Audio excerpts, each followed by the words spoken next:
CIA کے تمام D classified دستاویزات بتاتی ہیں کہ وہ جب بھی کسی ملک سے بدلہ لیتی ہے تو 5 مختلف انداز سے حملہ آور ہوتی ہے۔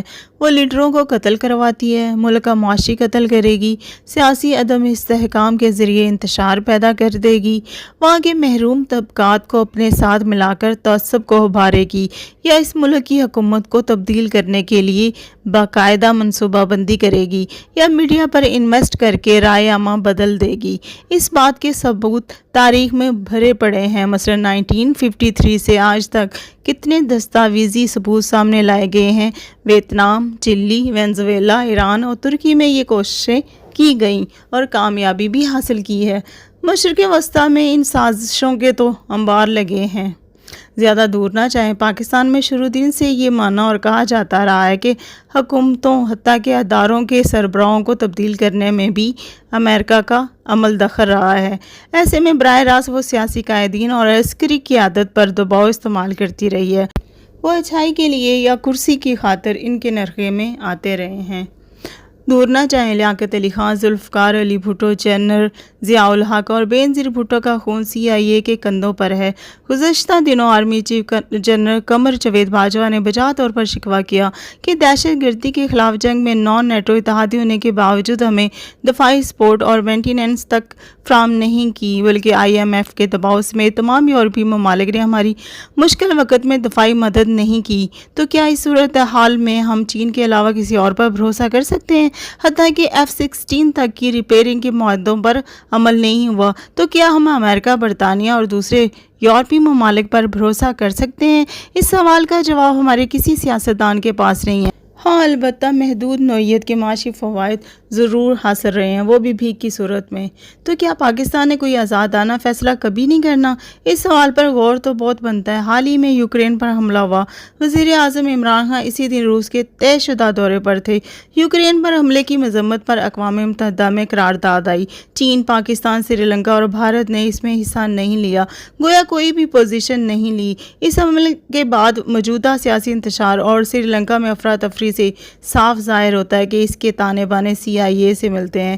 ایک ملک جو برآمدات، سرمایہ کاری اور خودداری کی غیر روایتی کوشش میں تیزی سے منزل کی طرف بڑھ رہا ہو، اسے امریکہ کیسے برداشت کر سکتا ہے؟ آج سری لنکا معاشی طور پر تباہ کن حالات کا شکار ہے اور پاکستان میں حکومت کی تبدیلی کے لیے ہر حربہ استعمال ہوا۔ اس تناظر پہ جب ہم لیٹر گیٹ اسکینڈل کو دیکھتے ہیں تو وہ درست معلوم ہوتا ہے۔ کیا یہ عمران خان کا محض ایک سیاسی بیانیہ ہے یا اس کے حقائق بھی موجود ہیں؟ اس پر نیشنل سیکیورٹی کمیٹی کا اعلامیہ موجود ہے، جس کا اظہار DG ISPR بھی کر چکے ہیں۔ ہم یہ ہرگز نہیں کہہ رہے کہ سیاسی جماعتوں نے خدا نخواستہ کوئی غداری کا ثبوت دیا ہے۔ ہاں، البتہ انجانے میں ٹریپ ہونے کا عمل دخل ضرور موجود ہے، جس کی خبر ملک کے سیکیورٹی کے اداروں اور حکومت کے پاس موجود ہے۔ ہم امریکہ سے جنگ بھی مول نہیں لے سکتے، لیکن کم از کم چین کو ناراض کر کے خطے میں کیسے آگے بڑھ سکتے ہیں؟ اب ہم فیصلہ کن موڑ پر کھڑے ہیں، ادھر یا ادھر۔ یہ اب خطے کے ممالک کی ڈیمانڈ بھی ہے۔ اسی بات کا تذکرہ OIC کانفرنس میں بھی ہوا۔ پاکستان کی اس سلسلے میں بہت عزت افزائی ہوئی۔ اس دکھ کو بھی امریکہ برداشت نہیں کر پا رہا۔ سعودی عرب اور ایران بھی اس سے دور ہونے کی کوشش کر رہے ہیں۔ وہ افغانستان کو نہتا چھوڑ کر یہاں سے بھی نکل چکا ہے۔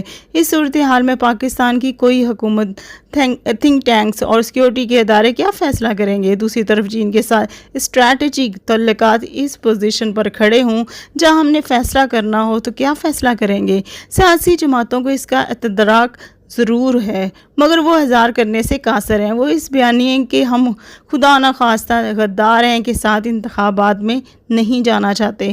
وہ کم از کم 3 ماہ کی حکومت چاہتے ہیں جس میں وہ الیکشن کمیشن میں ہونے والی ترامیم واپس لے لیں اور اپنی سیاسی فتح کا جشن منا لیں۔ ان سب کا درمیانی راستہ الیکشن ہے، جو اداروں اور عدلیہ کو ہی نکالنا ہے۔